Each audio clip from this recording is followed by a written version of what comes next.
17 जानेवारी या हुतात्मा दिनाच्या निमित्तानं संयुक्त महाराष्ट्र चळवळीतील हुतात्म्यांना कोल्हापुरातल्या ऐतिहासिक बिंदू चौकात आज मराठी भाषिक सीमा बांधवांकडून अभिवादन करण्यात आलं। संयुक्त महाराष्ट्राच्या आंदोलनामध्ये 1956 साली महादेव बारगडी, मारुती बेन्नाळकर, मधु बांदेकर, कमळाबाई मोहिते यांच्यासह अनेकांना हौतात्म्य पत्करावं लागलं होतं। कोल्हापुरातल्या ऐतिहासिक बिंदू चौकात या हुतात्म्यांना पुष्पचक्र अर्पण करून आज अभिवादन करण्यात आलं।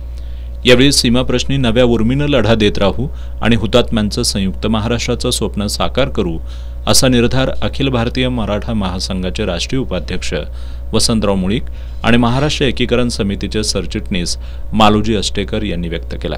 यावेळी माजी आमदार मनोहर किनेकर, मालोजी अष्टेकर, प्रकाश मरगाळे, रमाकांत कुंडुस्कर, प्रकाश शिरोळकर, आर्यम चौगुले, अनिल घाटगे यांच्यासह एकीकरण समितीचे कार्यकर्ते उपस्थित होते।